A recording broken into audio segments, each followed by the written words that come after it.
Eu gosto de fazer essa viagem, né, de carro. E como que vai ser essa viagem de carro? Eu posso fazer com um carro mais potente, um carro menos potente, um carro menos confortável, mais confortável, aí não importa. Mas em relação às estruturas do carro, né, o que seria o fio? Seria uma roda? Seria o volante do automóvel? Seria o motor do automóvel? Seria o câmbio? Ou seria o GPS?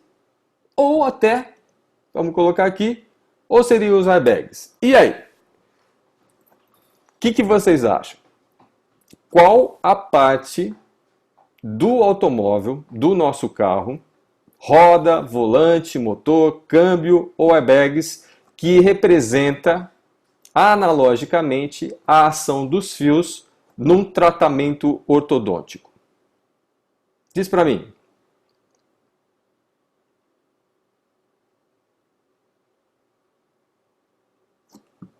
Quem está respondendo? Deixa eu ver.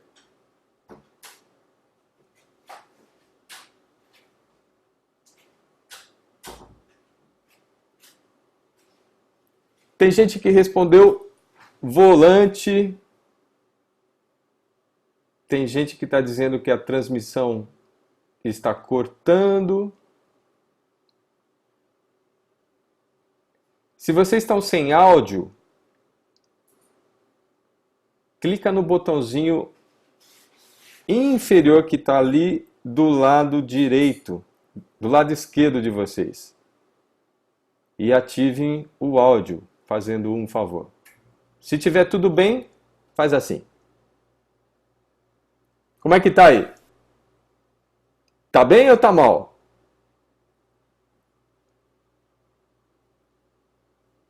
Maravilha. Então vamos lá. Qual é a parte do carro que analogicamente representa o fio? O fio, ele atua analogicamente como se fosse um motor. Quem respondeu motor? Por quê? É o fio que libera a potência do movimento, o fio que gera a força necessária para o dente se movimentar. Da mesma forma, é o motor que gera a potência, é o motor que gera a força para o carro se movimentar.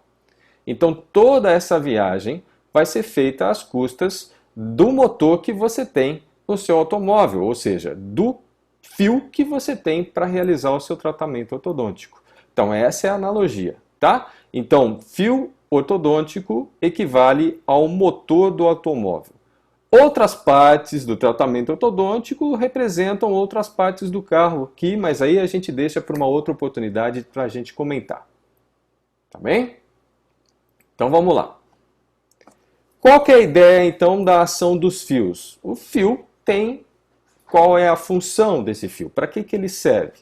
O fio serve para levar os dentes para uma posição correta o mais rápido possível, da melhor maneira possível e com o menor custo biológico possível também, né? Então, se a gente tem uma maloclusão, a ideia do fio é colocar e corrigir essa maloclusão. Não tão rápido assim como no desenho, mas corrigir essa maloclusão de uma maneira legal, tanto na parte estática, então levar uma oclusão estática correta, como também levar uma oclusão dinâmica correta, além de fornecer estética facial, estética de sorriso, que são os objetivos de qualquer tratamento ortodôntico, não é mesmo?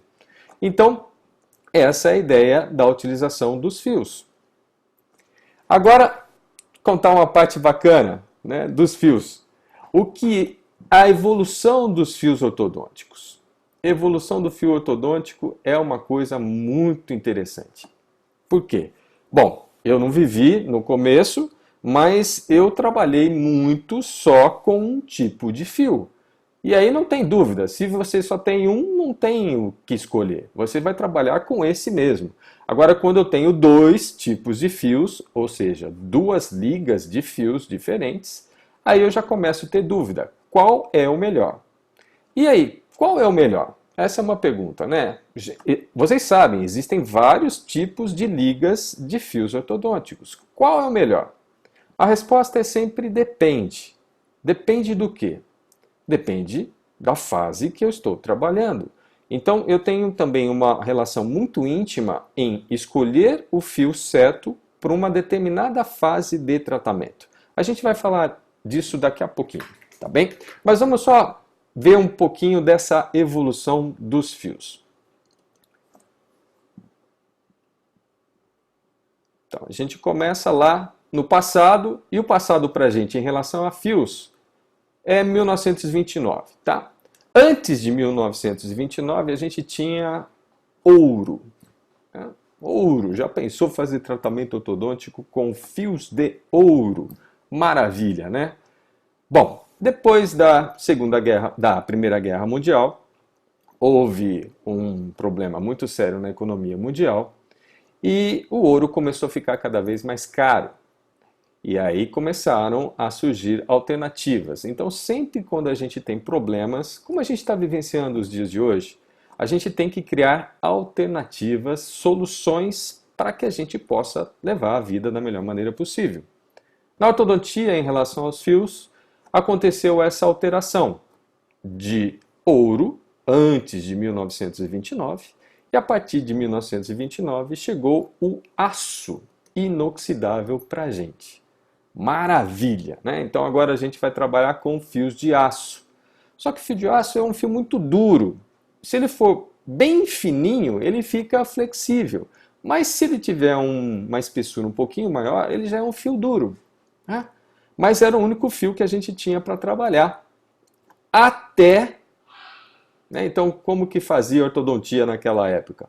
Olha só, todo mundo vendo essa imagem aí? Olha, dá uma olhada só nesse tipo de tratamento ortodôntico. Vamos voltar aqui. Deixa eu voltar. Voltando.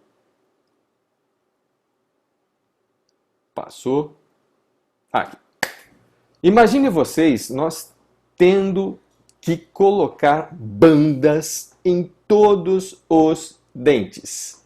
Brincadeira, né? Já pensou? Bandar todos os dentes, inclusive incisivos inferiores. Isso não é fácil, não. Eu lembro quando eu era pequeno, eu tenho um amigo, e claro, ele é vivo até hoje, e ele colocou aparelho ortodôntico, e ele colocou com bandas em todos os dentes. Eu devia ter o quê? Uns 12, 13 anos de idade. Isso já faz muito tempo. Mas era a ortodontia que a gente tinha aqui no Brasil também. Todos os dentes bandados. E para quem sabe, esse aqui é um acessório, não é o acessório Edgewise, esse aqui é o acessório de bag, né? Esse é o acessório de bag. E essa técnica de bag também tinha um nome chamado técnica do fio leve. Por quê? Porque só trabalhava com fios redondos, não tinha a ação de fios retangulares, era somente fios redondos de aço e fios de pequena espessura. E vocês estão vendo a quantidade de alças, quantidade de dobras, muitos dobleces acá, para ser o quê? Para alinhar e para nivelar os dentes. Então, quando a gente não tem nenhum outro fio a não ser aço, para deixá-lo mais flexível, a gente tem que fazer alças. Né?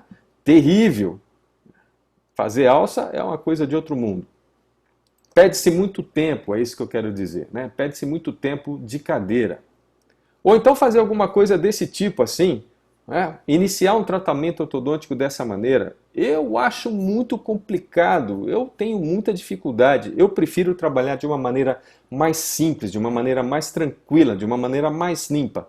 Quanto menos coisa precisar colocar na boca do paciente, para mim melhor. Essa é a minha ideia, essa é a minha filosofia. Né? Então, mas quando a gente só tem aço, vamos trabalhar com aço. Aí, ainda no passado, mas já num passado mais recente, em 1972, surgiu para nós o primeiro fio de níquel titânio. Nossa, maravilha! Surgiu para nós no mundo, né? Eu fui trabalhar com fio de níquel titânio depois de um tempo. Em 72 eu nem sabia que eu queria ser ortodontista. Bom, e o primeiro fio de Naitai que surgiu foi um fio chamado nitinol.